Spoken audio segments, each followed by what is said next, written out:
It's saying going live. It's twiddling. It says we're live. Hello, everybody. How are you doing? How are we all this evening? I am good.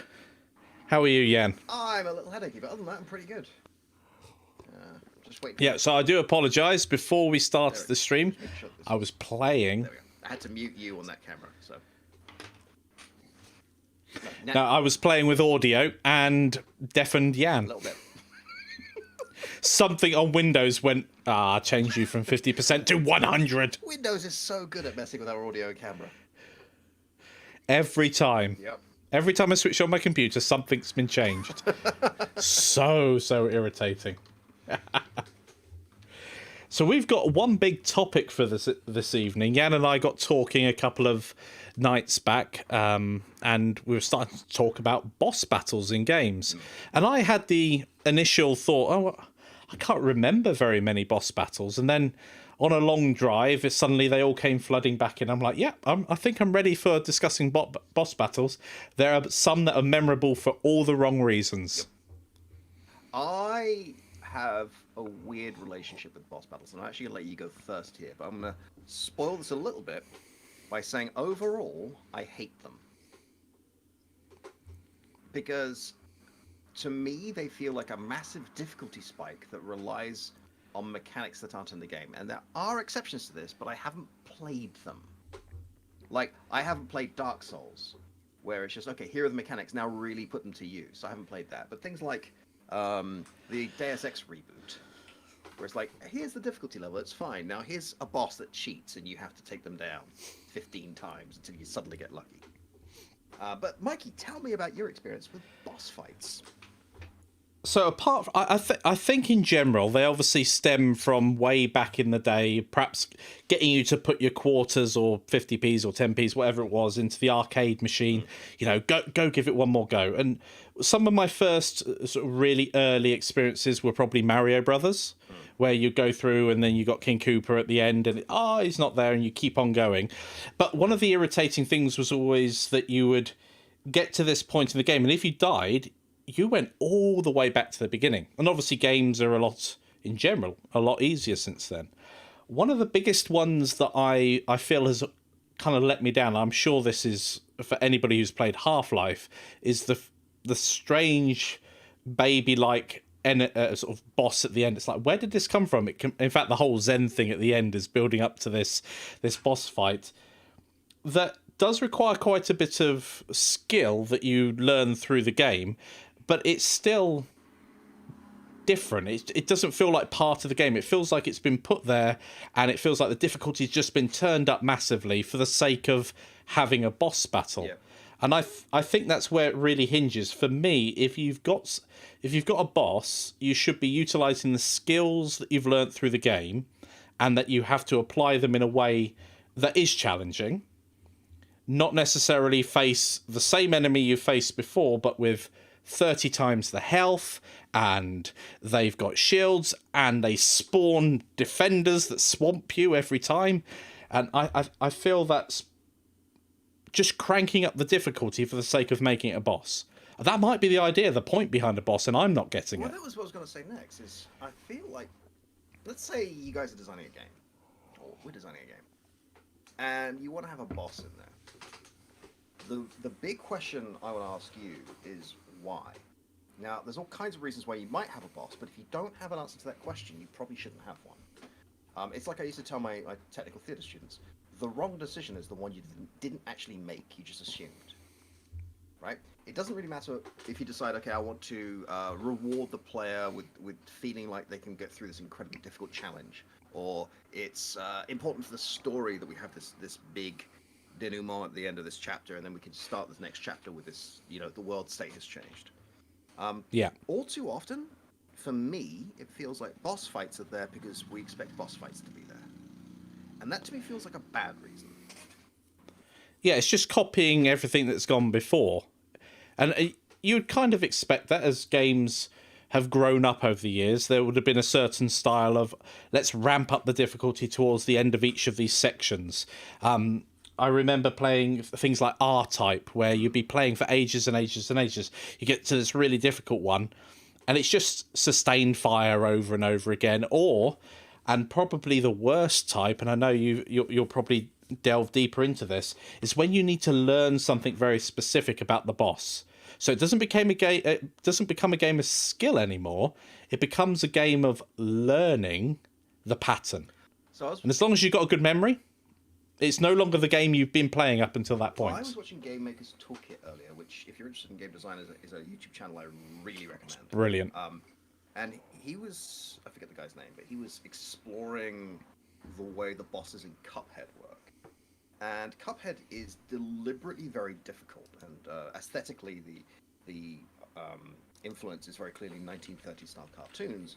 But from a game point of view, it's very much the side-scrolling action games of the 90s, right? Yeah. All of which have just escaped my brain, but those ones.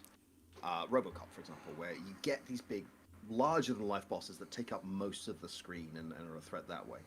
And he makes some interesting points, but one of the things I think makes it interesting there is if you die during a boss fight in Cuphead, you go back to the beginning of that stage, but it takes almost no time. So it's not like something like Starbound, where if you die, you have to go back I mean, it's not too far back, but it feels like further. Starbound, I love Starbound. If you guys haven't played it, imagine Terraria in a huge procedure-generated multi-planet universe. You can just keep flying to more and more planets, and there are tiers of planets you have to unlock. And you unlock them primarily by crafting high enough tech and then going to do a boss fight. And every time I get to the first boss fight, if I'm not playing a multiplayer game, I just turn the cheat codes on. Because frankly, it's just a pain. Nowhere else in this game do I have to care about patterns of movement. But now I've got these lasers that are just scooping around the place, and all I have to do is go down to the bottom center of the screen and shoot him 3 times. But in order to do that, I have to do this little dancey thing. And it's just not interesting to me. Nowhere else in the game do I have to do this. That, to me, feels like a boss battle that's just been sort of put there for a plot reason, but it doesn't really make sense in the game.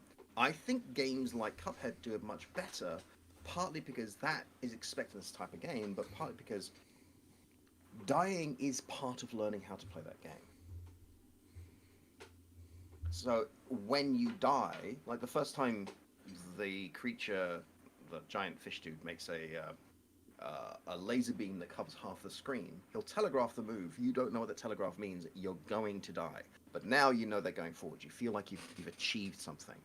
In Starbound, all I feel I've achieved is I didn't move to the right pixel in time. That's sort of like the Dark Souls scheme, where and just like Zelda, yes. death is just part of the game itself. I've played 2 games in recent times.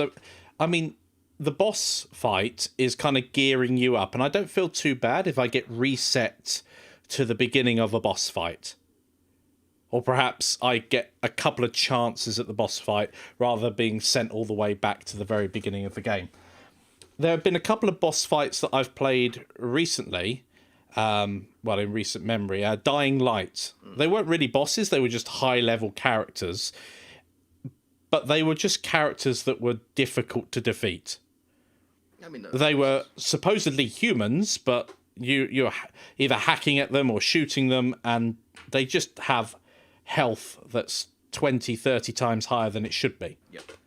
And suddenly all this skills, because in Dying Light, if you've not heard of it, it's like a parkour zombie hack and slash thing, where it's all about being nimble, being able to jump over, perform all these aerobatic moves. Suddenly you're stood against a brick wall of a enemy trying to defeat this thing and not able to use many of the skills that you've had up to that point. I mean, I found R-Type was interesting from a boss point of view because you can see the progress you're making, right?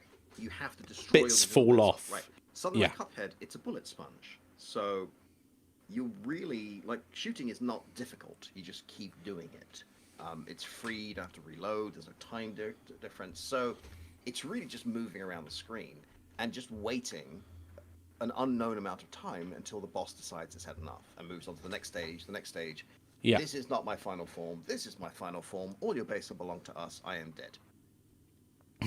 But that's fine if you're playing a game like R-Type. I can't remember what those type of games are called, infinite shooters or something along those lines. Mainly because you've got infinite number of bullets. But if you're able to lay down continuous fire, it's just like every other enemy you've come up against. You've got to dodge the different attacks that they do, and you've got to aim at specific locations on the screen. That is an extension of what you've been doing the entire point up to that time. It's just at the very end you are moving around and trying to hit specific points on that enemy. So what's the worst boss you've ever had to fight in a game? The worst boss. Put me on the spot, why don't you? I would say it was probably the ones in Dying Light. They didn't make any sense in the world. Yep. They genuinely felt like Uber soldiers being placed. And then when the final cutscene, when you've actually hacked at them enough times that you've done enough damage, you take them apart as if you would have done any other enemy. I'm like, well, why couldn't I just done that originally? That, for me, if there's a boss fight and it's tangible, if they were genuinely in a mech suit, so then you had to disable that first, or that would be out of character for the game completely. But if there was some reason why I couldn't get at them straight away, then that would have made sense. Maybe that's why the boss fights in Deus Ex annoyed me so much, because the whole rest of the game is like, okay, you've got these various different ways you can solve it, and really you're down to, you can go lethal or non-lethal, you can go hacker, you can go shooter, you can go stabby, right? Yeah. So you've got a limited amount of choices. But when you get to the boss battles, it's, you must go lethal, you must use weapons, and there's a fixed cutscene at the end. And that's a real shame. well, it just felt like it was taking the choice away from me, which is what the game's selling point is. So it's kind of going against its own essential experience, in much the same way that the ending of that game famously does. I'm not going to spoil the ending for Deus Ex, just in case suddenly someone in here says, "I've never." I think it's old enough that you can spoil the ending. We're talking about Revolution here rather than the original Deus Ex as well. The reboot. I mean, the original had something similar, but you actually played a little bit after you made that decision. It felt like you'd made some changes. Yes, and they had completely different areas as well of the end of the game. Mm-hmm. You kind of had the last maybe 10, 15 minutes of play was genuinely different. Yeah, and Johnny makes an interesting point about the necessity to use heals and items to stay alive. I mean, boss fights are more difficult, by definition. They tend to... So here's the thing. If a boss fight is there to be the denouement of a chapter, it's there to test everything you've learned and make you feel like you've achieved something, I could see the point of it. I've never enjoyed one, but I could see the point of it. If it's just, we need a boss battle, we're expecting a boss battle, I would challenge you to find a more interesting way of solving that problem. Yeah, I've just a brainwave has come to me. Half-Life Episode 2, Half-Life 2 Episode 2, I think it was. When there are some... I might be making this up completely, so I do apologise, but I think there are some striders, and you're inside a wooden shack that's getting blown apart. Sounds like Wolfenstein, but yeah. Like the reboot. I think this is right towards the very end. It might be towards the very end of Episode 1. It's been ages since I played them. But looking back at it, that was actually a boss fight. I didn't realise it at the time. There was no health meters or anything else. It was just you're against these enemies that are particularly difficult to kill and are easy to be killed by. But at no point did I ever feel like I was being put against unsurmountable odds. It felt like I was able to... As long as I was tactical about it, I would survive the encounter itself. But Half-Life is kind of a masterclass in pacing. Yes, very much so. The hidden tutorial and everything, right up to the Zen level, where I just lost all interest. Because suddenly we're a floaty sci-fi, low-gravity plant. Exactly. Where did that come from? And I just don't care. Like, that's not the game I've been playing this entire time. If I wanted to play Alien Trampoline Boss, I would play Alien Trampoline Boss. That's pretty much it. What was the idea for a game we just had? When I was starting to talk about a metal shell, and out of the metal shell spawns a fighter jet. About to press stream, and as we do, we run our mouths without thinking about any of the words we're saying. And so, I mention stage management voice. Mikey does his stage management voice. He's telling me we have 5 minutes. I said, that's not really how you do it. It's more like this, ladies and gentlemen of Canopy Games. This is your 5-minute call. This is the 5. This is the 5. This is the 5. Ladies and gentlemen of Canopy Games, this is your 5-minute call. Thank you. And Mikey's like, do you have to say it that many times? Yeah. If you're in America, you do. If you're in England, you don't. And then he went, it's a bit like, I said, it's like air traffic control. It's like, yeah, it's like when you scramble jet. It's like when you scramble That's jets. That's a loud motorbike. Or eggs. And I said, well, as you know, jets come from eggs. And then we came up with an idea of a Tamagotchi-style breeder game where you breed military equipment out of eggs, and you crossbreed them and make tanks and planes and planks and trains. Military planks. Well, plank whatever is a they plane are. and a tank, you see. Oh. Whoosh. I was a professor. Say bingo. That's one of the great things about being not creative as such, but just letting rip and finding different ideas without judgment. That's a key part of it. So here is my reverse of my other on the spot question. Mikey, you're on the spot. How's the spot? Is the spot comfortable? Great. What's your favorite boss battle? My favorite boss battle. Oh, come back to me. I can't remember a favorite. It's the curse of knowing the bad things you remember really well. It's not all. I don't think I've had one that I would go, yeah. I think the worst boss fight I've ever had, and it just occurred to me, was from that Gears of War game. When I was living in New York. I never played Gears of War. Don't. When I was living in New York, my then housemate came over. I had it on Xbox. He was like, yeah, I'll play it with you. We played the game through. And it's like... Yeah. Okay, so it's a cover shooter, and it's fine, and it's kind of fill in the blank. Here are some space orc aliens who are basically orcs, and I have a chainsaw on my gun. Whatever. Another violent shooty game. Yeah. But there's a couple of things I really hate about the game, and one of them is the way it deals with exposition. You see, all the way through the battle, you've got this headset, and you've got, like, dialogue happening, and base is giving you, watch out, he's down, go help him, and there's ammo, and all this business. And then the exposition comes, and instead of running, it takes control from your character. You still have to go in this direction, but now you have to walk slowly with one finger in your ear. Because the moment you finish, we're going to have another fight. But you have to now walk very slowly. It reminded me of that 30-minute cutscene in Final Fantasy VII, where he's just remembering the stuff. unskippable one. Yeah, and I'm like, I don't care. Either let me play or don't. Like, don't make me walk from one end of the cutscene to the other. That's very much artificial pacing. But if you want someone to slow down, stick them in a we lift. get to the end of this game and we find ourselves on top of this train with this giant man in the big coat firing rockets at us. And I turn to Hans, who's my neighbor, who's playing with me. I'm like, who is this guy? He's like, I have no idea. Like, we literally don't know who we're fighting, but apparently he's the last boss, and that was the plot. Like, the end. Yeah, it was so forgettable, and that whole build-up was so irritating. We hadn't been paying enough attention to care about the boss. Best boss fight, and kind of a letdown at the same time. So many years ago when I was at university, I was playing Oblivion, Elder Scrolls Oblivion, and I played all the side missions. I modded the game, loads and loads, and I never actually played the main story. I never went to, is it Kvatch, and opened up the first Oblivion game.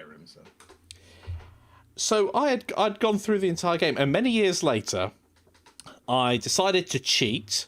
I put all of my stats up to, I think maximum was 200, and I decided to just play through just to get the story. Didn't care about anything else, just wanted to go through the story. So I went through, I even died a couple of encounters when I've got completely maxed out stats. So I don't know how that happened, but that happened. Perhaps I was just a bit overconfident. Perhaps some of the battles are genuinely difficult. And I get to this sort of a proud moment of getting to the end of the game whilst cheating, yeah.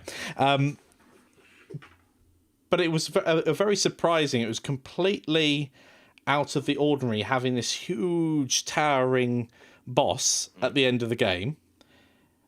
And I was just like, where did that come from? So it's kind of the best because it completely shocked me. And it was still in keeping with the game. But at the same time, it's like... shoehorned.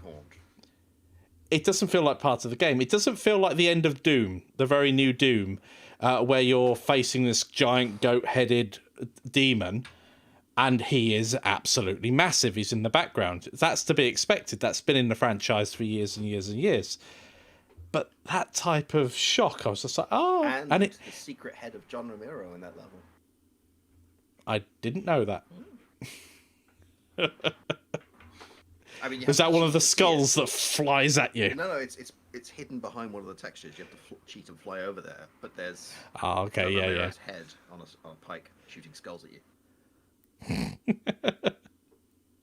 Is that in the very recent one? No, an older one, Doom 2 or something. Doom, the original, Doom, not the remake. Although the remake does look very interesting. Although we've talked about it's a very fast-paced game anymore because one, I'm a little over all the violence, and two, my reflexes are nowhere near good enough to compete with the 17-year-olds. Not anymore. Like, I don't want to get trash talked by a 12-year-old just because I lived longer than he did.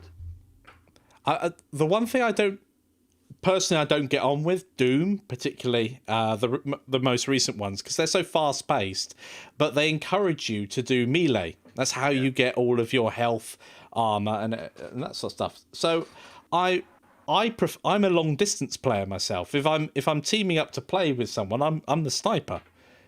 I like picking off enemies at a distance, and the game forces you nowhere. Can you attack anybody from a distance? It's completely in your face all the time. Back to what you were saying about the boss at the end of Oblivion. I can't speak of the boss at the end of Skyrim because I never get to the end of Skyrim or Fallout. I always lose interest at the exact same point in both stories. But I'm wondering if it's the curse of the RPG, which is they know that most people like me will just play the first third of the content and either get bored or start over. I remember I was playing Numenera because I love the pen and paper game, and I decided to get the desktop, and it's good. It's well made. It's not the pen and paper, but it's very good. And chapter 1 is really good, and chapter 2 is solid, and chapter 3 is about 10 minutes long and makes no sense. And the exact same thing happened with what's the Bronze Age one, where you play the bad guy. Does anyone know what I mean? You're a henchman to the big bad, and you're basically trying to oppress this kingdom or not. Like, that's your choice. But it's a really grim, dark Bronze Age thing, and the beginning is amazing, and the middle is solid, and then the third is 10 minutes long. It makes no sense. Like, I'm wondering if they just don't have enough resources to say, let's make this boss possible. make sense. And they say, just put a giant model in it and make it a bullet sponge. Well, it kind of works, but in a very... Now I've got to look up what that is. Bring up Steam. Yeah, it doesn't work in the terms of gameplay and everything, but it does. It's filler. That's what it ends up being. It's filler night. Is that the name of the game? Sorry, almost everything you've been saying, I've had these songs back in my head. Like every time you say that's usually my role. Half-Life. Dun dun dun dun dun dun. So anyway. if we do another Kickstarter, do we do an a cappella album? Because I know we threatened this last time. Not as the main Kickstarter, no. not for. But it's like a tier level. For the... I don't know. That might be popular. Who knows? Right. But I'll take your brain to another dimension. Pay close attention. Here we go. Okay, it's driving me nuts. I'm going to see what this game is called. Into my life. Yeah, I can't remember a lot of boss battles. I wish maybe more of them had been a bit more memorable. And I think I've played a lot of games where there hasn't. It was called Tyranny. Hasn't really been one. So Tyranny. Interesting game, beautiful game, very interesting. I don't want to say interesting twice. Fascinating lore and world building. First chapter is amazing. Second chapter is good. Third chapter is 10 minutes long. It makes no sense. So here's a question: would you class a boss battle as just a single entity with maybe some minions around, but a single entity? You mean like the little yellow dudes? Yeah, like those sort of minions. That'll do. A single entity that you have to defeat, rather than a bigger swarm of enemies than you would usually have? Or are they both boss battles of different varieties?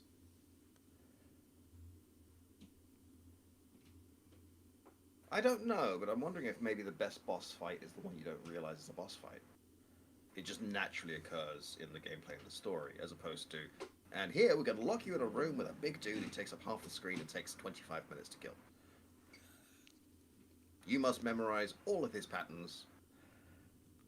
I think that's perhaps why I can't remember that many boss fights. Melicon's pointing out it sounds like an encounter. Yes. That's tricky. I'm kind of with you. I know I've played more boss battles, but I only remember the bad ones, which makes me wonder why I would put one in a game, personally. Like, unless they're not done particularly well. For example, like, it kind of makes sense. You go through to defeat the big evil, right? If you're doing the standard big bad dungeon crawl. Yeah. But honestly, there's probably more interesting ways of doing that. Like, I think a boss fight in a stealth game might be interesting. Like a much more difficult thing where someone very powerful and fast is trying to find you, and you've got to keep moving from place to place to place and show off what you could do. I think that could be interesting. But the standard, here is the giant slow bullets, Bowser is angry. Like, I don't... Yeah. Yeah, I think I've played more... That was the problem by the end of it.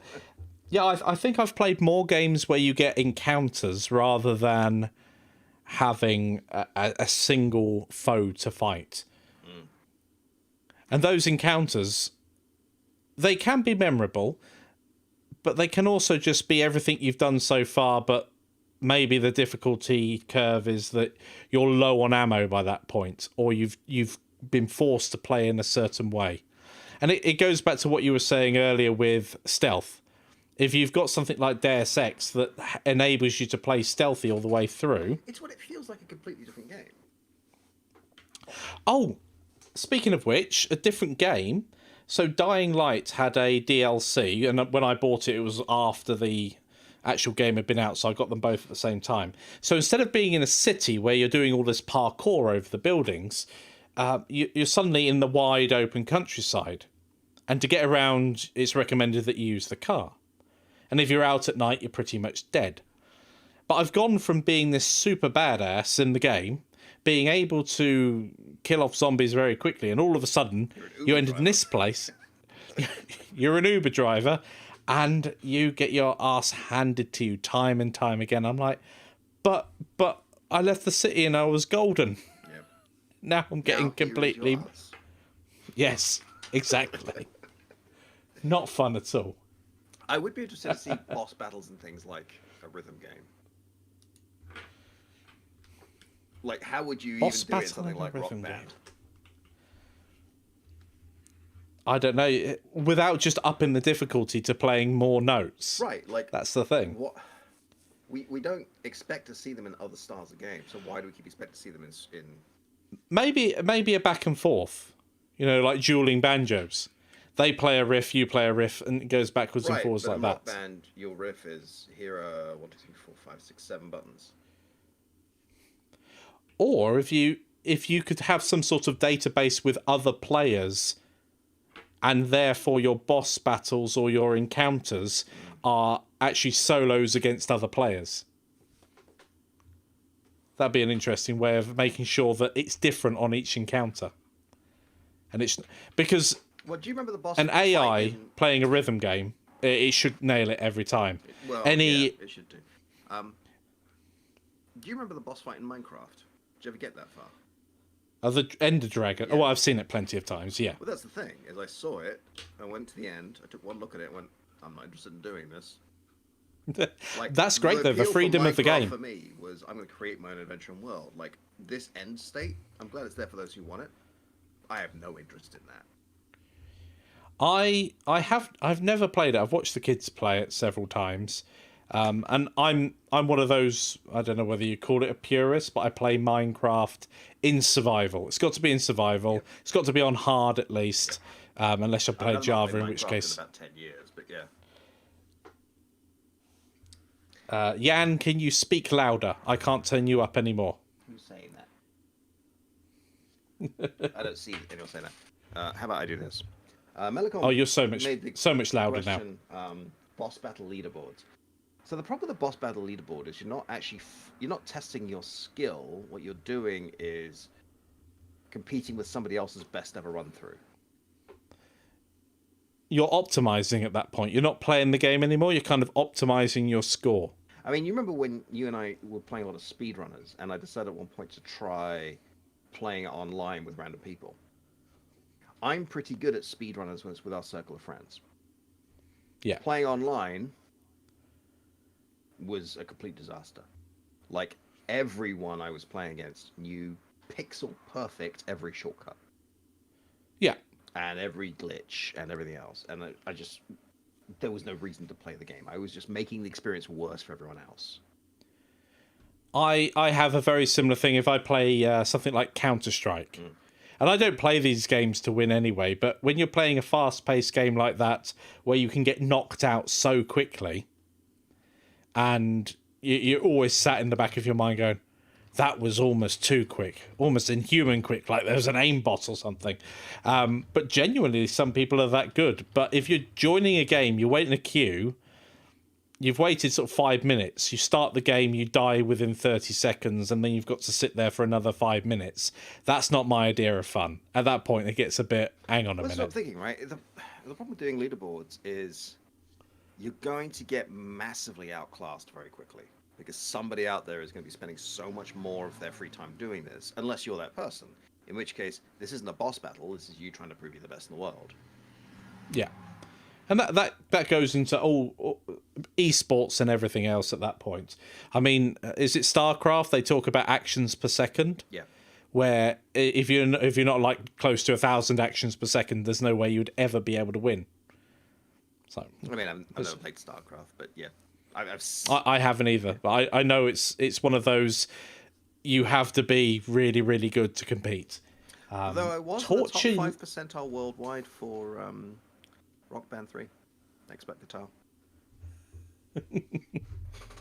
I was just trying to work out Torture Lego Online would be a great Jelly is title. calling Minecraft Torture Lego, or he's calling it Torture Bricks, formerly known as Lego. So I was thinking Torture Lego Online. I have friends who would play that game. Different crowd, and I don't think I'll introduce you, but I have friends who would play that game.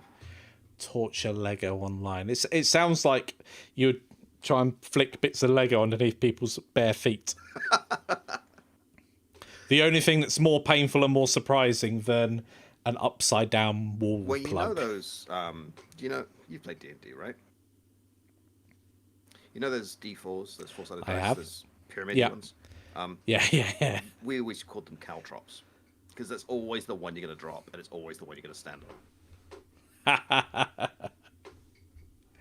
I love the fact that now you can get your digital assistant to roll a dice of however many sides, and they're quite obliging. If you ask them to roll a 1,500 side die, they will do.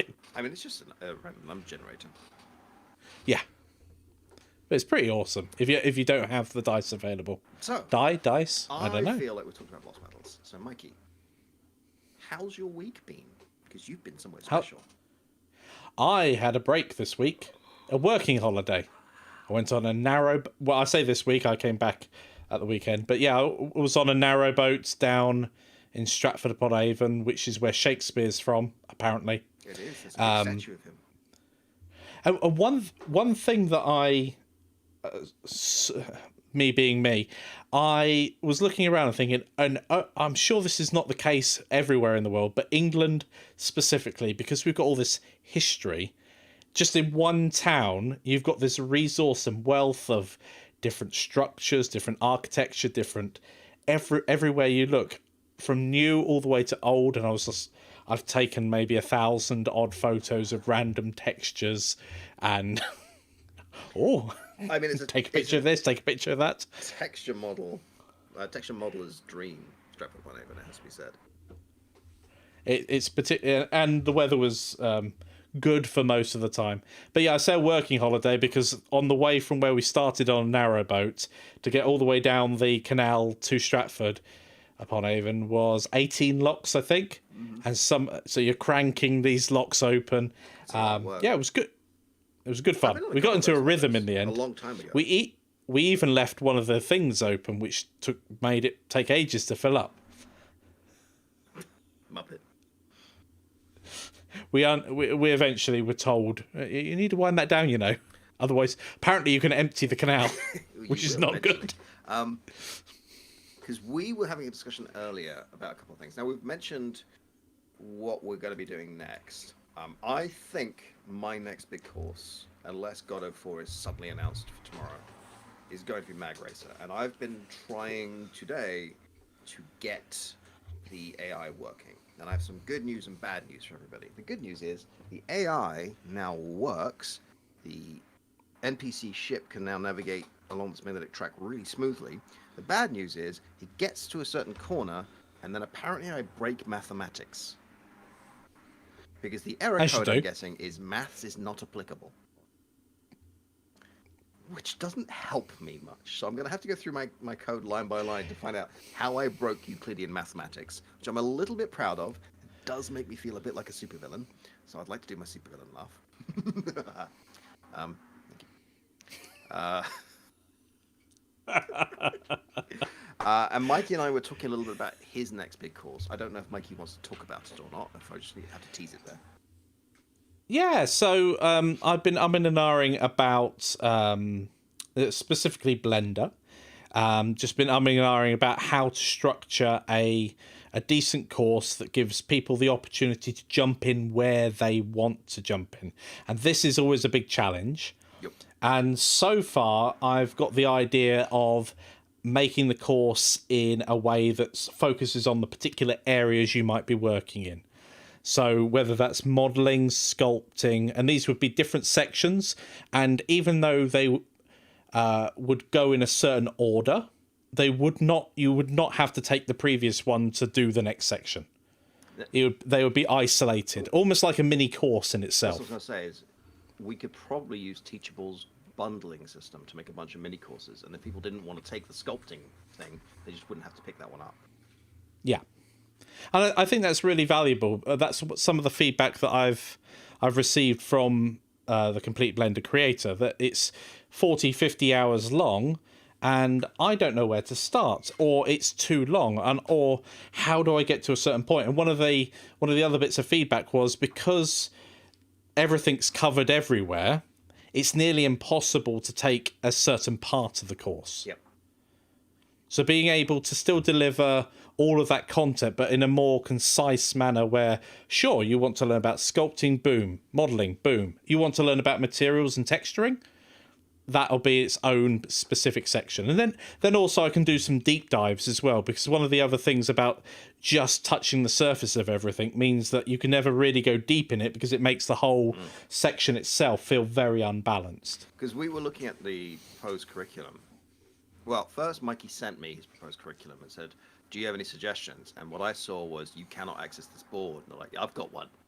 But then when we got past it, we were having this conversation about, should there be a section on Python?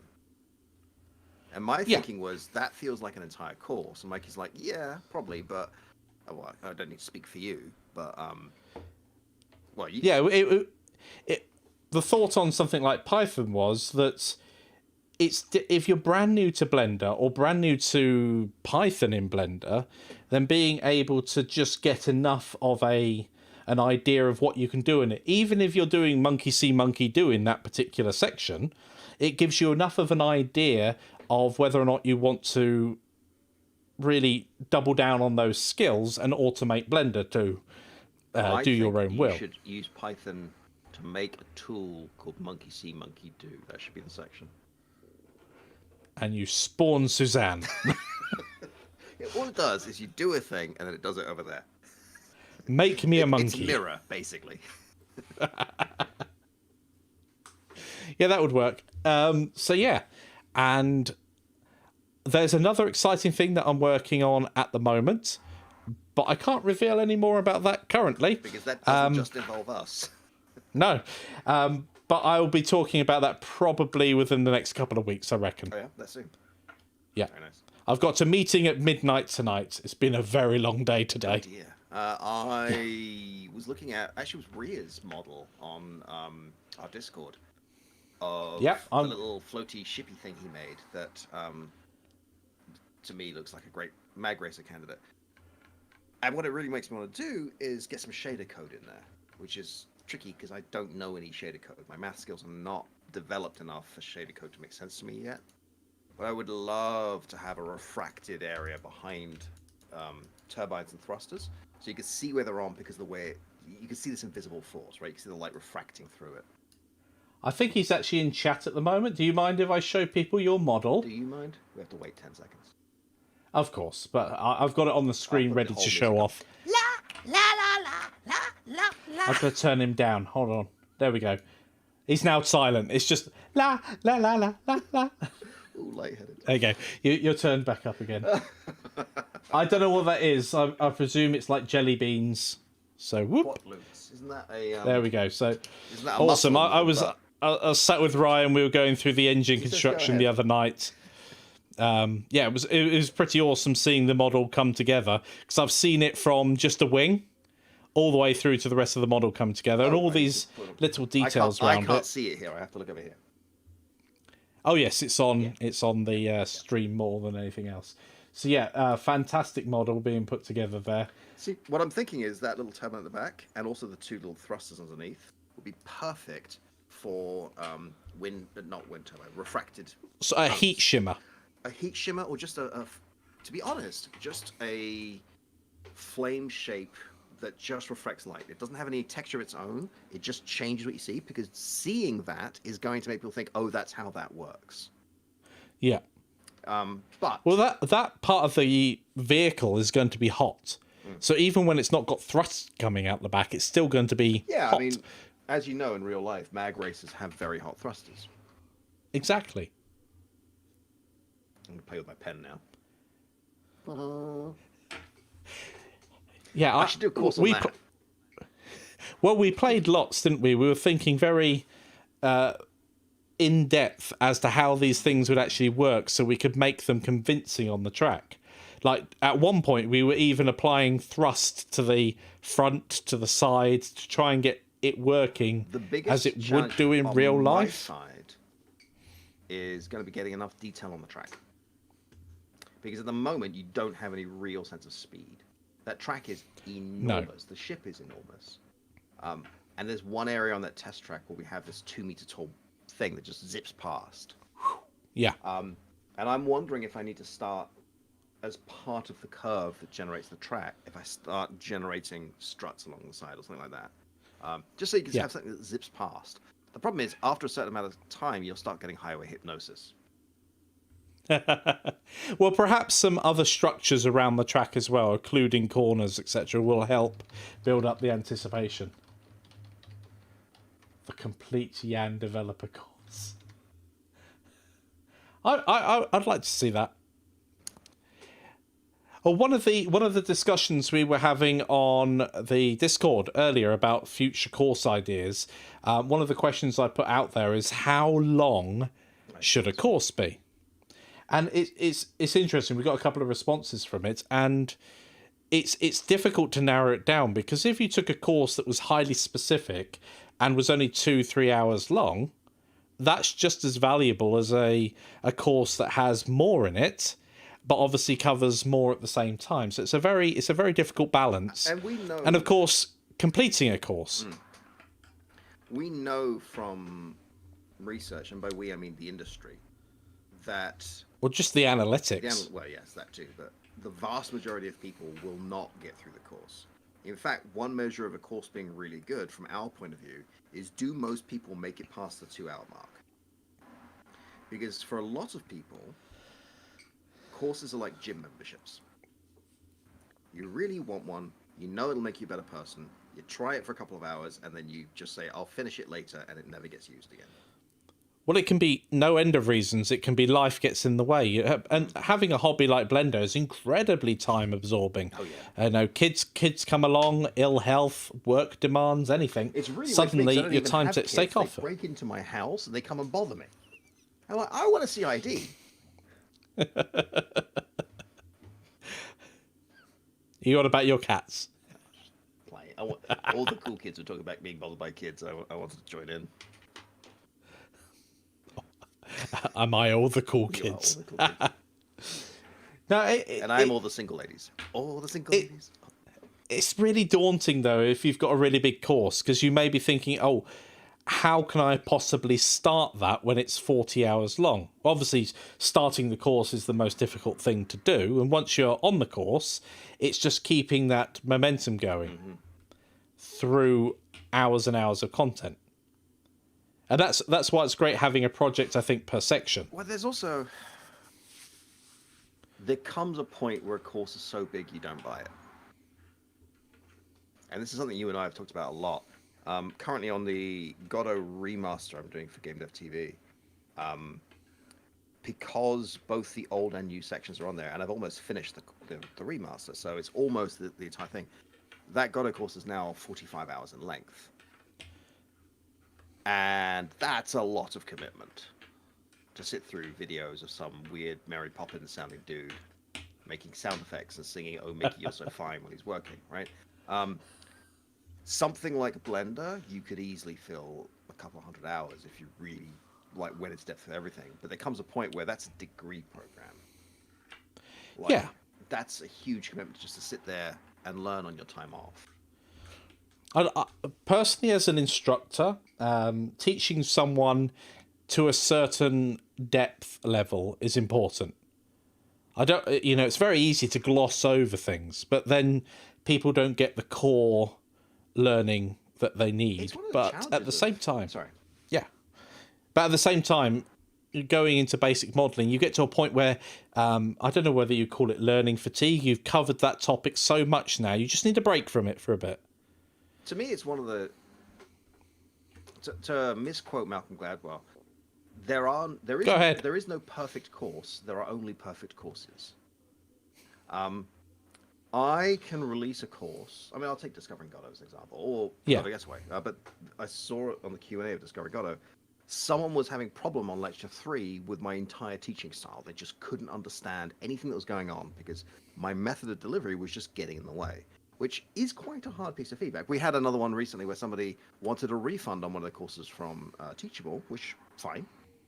We offer the refund, 30 days, all the rest of it, for Zoo Blocks, that little puzzle game I made. And it was specifically because my teaching style made them... I mean, they didn't like the way I was teaching. They didn't like my code structure, all the rest of it. All of which is valid, all of which is fine, and it's really hard not to take that to heart, right? Not to take that personally. But the downside of that is if I was in a classroom, I could see that happening in the moment and adjust. Yeah, definitely. I could see who in the room is getting it, who in the room is not getting it, who needs extra help. Is there a student I could put with somebody else just to help them get it? Online, I just have to try and find the best way to reach the most people, which for some people... It's almost like reaching a happy medium, isn't it?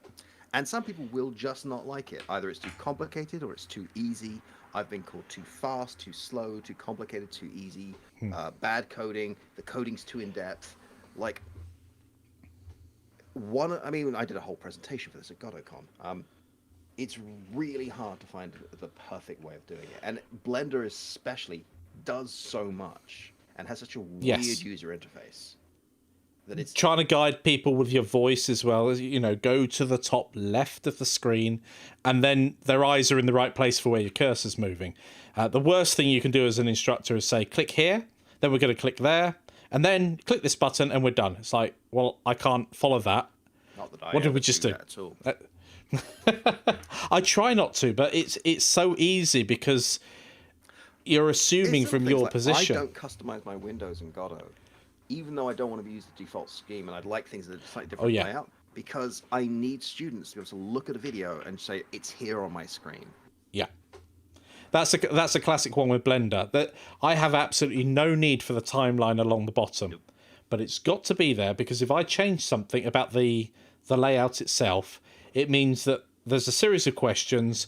What layout is this? How did you get there? I mean, something like the theme. When Blender had a slightly lighter theme, I'd have loved to have it a dark theme like it now is with 2.8 and hopefully onwards. And I'd love to change the theme again to make it more customized to me.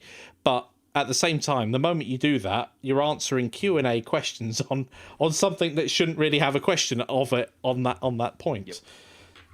Yep. It is challenging. Add-ons is a big one.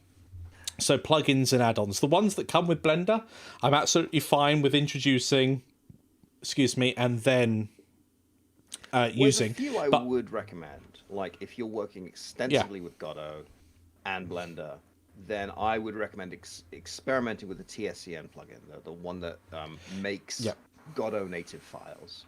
But that's a very specific use case. Otherwise, you're talking about things like hard ops, which I think is amazing. I love using hard ops. oh, hard ops is a great example of where I think it's $38, and I know depending on where you are in the standard terms and conditions, $38 is a lot or a little depending on who you are. But the amount of time that a plugin like that saves versus having to do the stuff manually, and by all means, do the stuff manually once or twice so you know exactly what's going on in the background. It means if you have a problem, you can fix it. You know what's fundamentally going on. But then spending hours and hours doing what you could do in a few clicks makes no sense whatsoever. And I will say it's not cheating. No. I mean, if you're going to say using something like... I'm going to get on my high horse here, hold on. If you're going to say that you... nice sound effects. If you're going to say that using an add-on to speed up your workflow, like hard ops, is cheating, you're not a purist, well, then you don't use the extrude function in Blender, or the scale, or the rotate. You've got to do vector mathematics and matrix multiplication in the Python console to do all that. Use a computer, write everything by hand. I mean, that's what computers ultimately their biggest this is my asset to us. When I hear people say things like "it's not natural," like unless you live in a tree or a cave and eat everything raw and have a life expectancy of 30, that argument just doesn't work for me. Like the moment you start wearing manufactured clothes and heating your food and driving a car, natural becomes a moving target, a distant memory. Yeah, it's just I don't like it is what that argument is.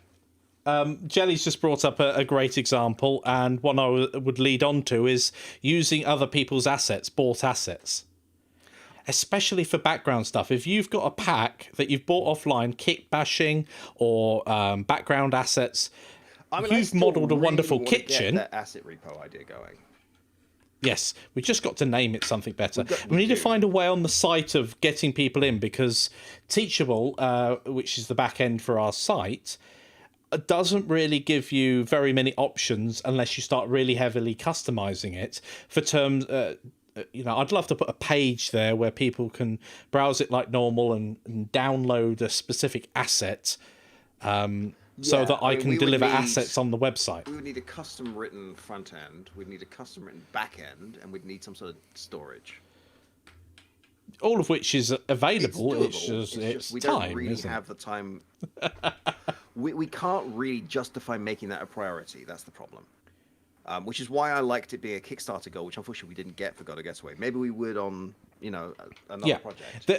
That's definitely something that would require external help, and we'd have to buy someone in basically to generate that part of the website. And frankly, we should probably cost it before we do that.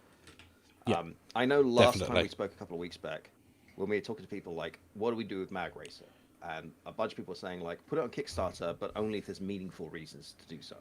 Yeah. Like, we're going to use the money to hire this, buy that, get some professional quality sound effects you guys can use, or hire someone to do a sound design course.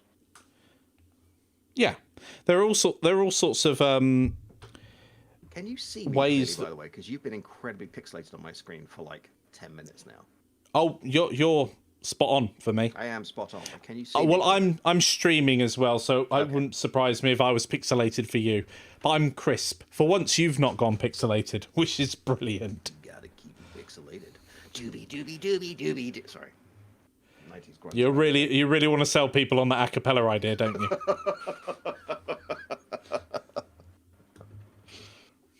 Just so I can sing doobie doobie doobie doo and get paid for it. Oh, this is being recorded, so I'm going to sample you. I did share the video of our halfway video from Kickstarter last year. Oh, halfway sliding down the stairs. We're halfway there. Oh, Mikey's spinning in his chair. I'll knock the green screen over if I do that. It's too close. Maybe. I certainly made a mess in the room. I knocked half the stuff off the desk. So yeah, boss fights. Have a good reason why you're doing them. Don't punish your players.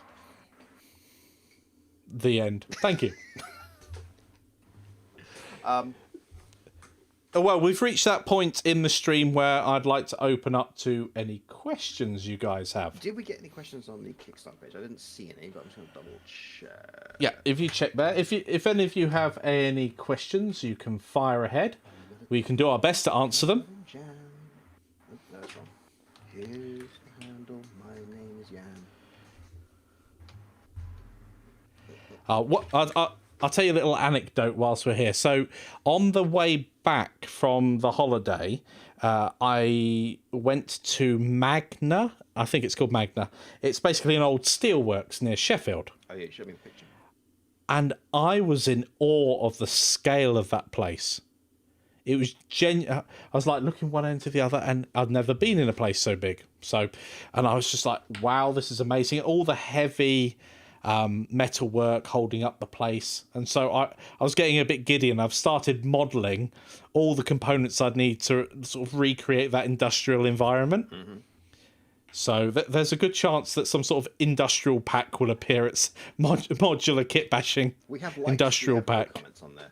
Did we have any questions on Discordio?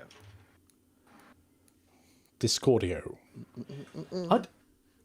We should put a little place for people to ask questions. Playing at? Oh, that doesn't really count. What am I playing at the moment? So I've started playing The Division at the moment, and that is an interesting game. It took a bit of while to get used to, because I'm so used to those type of games that if you shoot someone in the head, they die. I have a different kind of problem with The Division. It's in 2 parts? No, it's an ethical problem. You're playing the secret police. I didn't listen to the story. I don't know what I'm doing. A secret police force who is Really? responsible only for the President of the United States, circumventing the entire chain of command for everyone else. This is a problem for me. Fair dues. That feels a bit fascist. I suppose just a little. But isn't every game where you're playing a side just a little bit fascist? What the hell games are you playing? I don't know. But yeah, it took me a while to realise it was more of an action third person RPG kind of thing, because you shoot people and the damage comes off them, and I'm like, oh, okay. It's interesting because I've been looking at, or I haven't been playing, Spiritfarer, which sounds like the exact opposite game. Yeah, if you've definitely not seen it, I'm kind of interested in this game. I might wait for it to be on sale.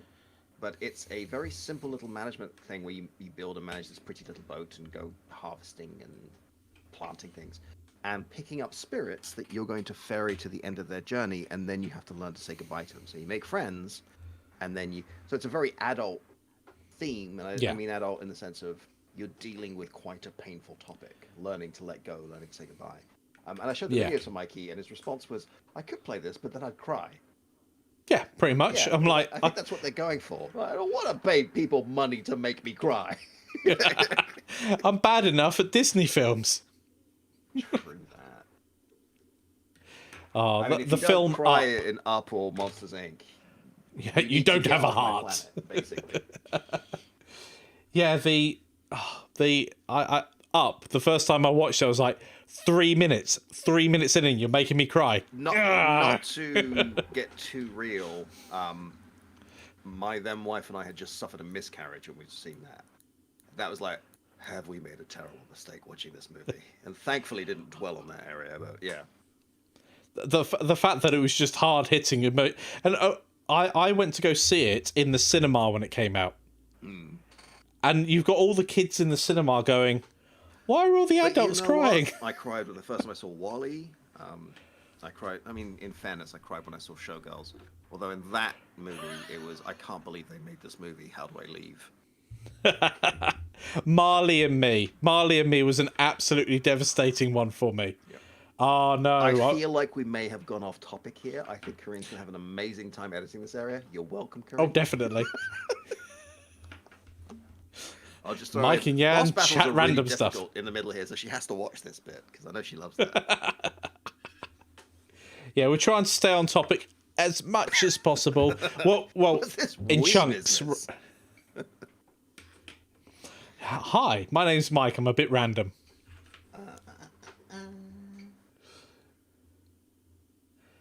Yes, See if there's any questions going. yeah, Jelly liked The Division.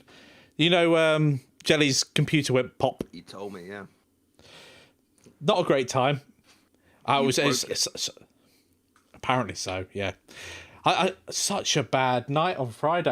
I got everything sorted, and I had a complete panic because the microphone sounded like it was breaking up, and so I thought, okay, I'll restart the computer, I'll restart the stream, I'll just get back up and running, and it was still doing it. It was doing it when I was recording. I was like, I need this microphone to work. Well, your computer likes to do random things with sound, mostly to hurt me. Like my It does. ears are still ringing. Oh, no, laughing was the wrong emotional response. Hold on. That's fine. We both know. That looks like surprised I sat on a pie.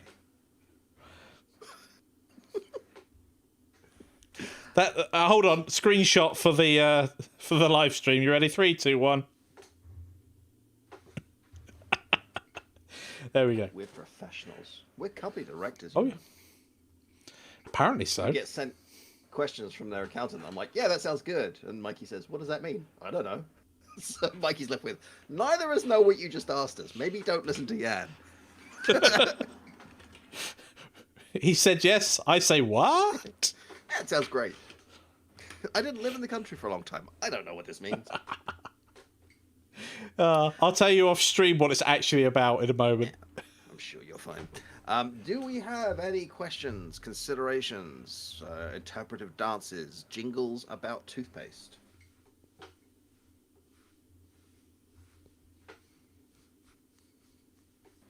Big fish, little fish, cardboard box. I think that's the countdown. Thank you for joining us, everybody. And we'll see you in a couple of weeks' time. Yep. Bye. We'll have more exciting stuff. Oh, wait a minute. I'm going to go over here to the end stream button, and then I can go, bye.